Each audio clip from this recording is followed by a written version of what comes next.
प्रदेश के स्मारकों के आसपास फैली अव्यवस्थाओं और लूट की छूट के चलते पर्यटकों की आवक में कमी देखने को मिल रही है। पर्यटकों की घटती संख्या कहीं टूरिज्म ट्रेड के लिए खतरा न बन जाए और व्यवसाय राइजिंग राजस्थान आईफा जैसे बड़े आयोजनों पर निर्भर न होकर रह जाए, क्योंकि हालात नहीं सुधरे तो साल 2025 पे भारी कमी देखने को मिल सकती है, जिसका सीधा असर प्रदेश की अर्थव्यवस्था पर पड़ना तय है।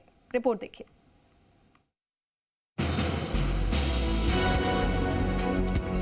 प्रदेश में अक्टूबर से लेकर मार्च तक पर्यटन का पीक सीजन माना जाता है। बावजूद इसके स्मारकों पर्यटन स्थलों पर पर्यटकों की संख्या घटना निश्चित तौर पर अच्छे संकेत नहीं है। लगातार पर्यटन स्थलों के आसपास जाम के हालात, बदहाल यातायात व्यवस्था सहित कई कारण हैं जिनकी वजह से पर्यटक भीड़भाड़ से बचना चाहते हैं। इन जाम और अव्यवस्थाओं को देखकर बड़ी संख्या में पर्यटक भ्रमण किए बिना ही वापस लौट गए, जिसका नतीजा ये रहा कि चालू वित्त वर्ष में पुरातत्व विभाग की पर्यटन से आय में कमी आई। प्रदेश के 33 स्मारकों पर पर्यटकों की संख्या में 11% की कमी आई। सबसे ज्यादा आमेर में घटे पर्यटक, वहीं चित्तौड़गढ़ में पर्यटकों की संख्या में वृद्धि हुई। पर्यटकों से मिले फीडबैक में कई खामियां उजागर हुई। Traffic jam, parking, connectivity, online ticketing सबसे बड़े कारण बने। 33 स्मारकों में से 23 में पर्यटकों की आवक में बड़ी गिरावट। महज 10 स्मारक और संग्रहालय में ही आवक में वृद्धि हुई। अलवर, भरतपुर, चित्तौड़गढ़, बीकानेर, झालावाड़, ईसरलाट में पर्यटक बढ़े। सिसोदिया रानी का बाग, विद्याधर का बाग, रानी जी की बावड़ी में भी बढ़े पर्यटक।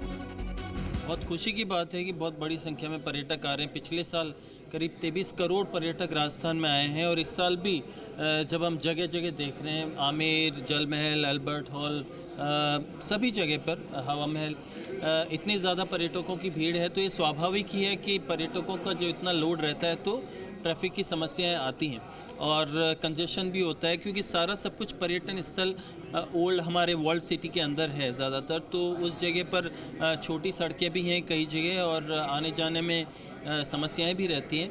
तो हमने पुलिस से और ट्रैफिक पुलिस से भी बात की इस संदर्भ में और कोशिश की है कि पर्यटकों को एक अच्छा एक्सपीरियंस हो और वो अपना जो इतने दूर से आए हैं देश विदेशी से सैलानी, वो निराश होकर नहीं लौटें। प्रदेश के 33 में से 23 स्मारकों पर पिछले साल की तुलना में पर्यटकों की संख्या कम होने से प्रदेश की अर्थव्यवस्था पर भी फर्क पड़ रहा है, लेकिन राज्य सरकार पर्यटकों को बढ़ाने के लिए कागजों में ही प्लान बना रही है। धरातल पर अव्यवस्थाओं का आलम पर्यटकों की संख्या घटा रहा है। साथ ही क्षेत्र में पार्किंग को बेहतर बनाना, लपका फ्री बनाना होगा।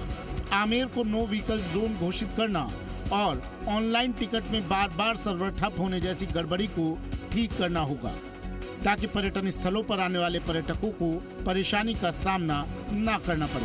प्रदेश में आने वाले 75% से अधिक पर्यटक सिर्फ राजधानी जयपुर के पर्यटन स्थलों पर आते हैं, लेकिन पिंक सिटी के 5 प्रमुख स्मारकों को बदइंतजामी की नजर लग गई है। 2023 में आमेर में 20,62,273 पर्यटक आए, जबकि साल 2024 में महज 18,89,350 सैलानी ही आए। राजधानी के प्रमुख स्मारकों पर 3,27,000 से ज्यादा पर्यटक कम आए। आमेर में 1,72,923 पर्यटक इस बार कम आए। अल्बर्ट हॉल आने वाले 1,06,110 पर्यटक कम पहुंचे। जंतर मंतर आने वाले पर्यटकों की संख्या में 69,767 की कमी दिखी। हालांकि हवा महल ने लाज बचा ली। साल 2023 के मुकाबले 44,237 पर्यटक बढ़े। खास बात यह है कि राजधानी में एक साल में विदेशी पर्यटकों की संख्या में 1,31,347 की वृद्धि हुई, लेकिन घरेलू पर्यटकों की संख्या में 4,66,965 की कमी आई। राजस्थान टूरिज्म डेवलपमेंट फंड जो है, Rajasthan tourism infrastructure development fund, इसकी स्थापना हो चुकी है और इसके अंदर जो कॉर्पस है वो भी धीरे धीरे इसके अंदर आने वाला है।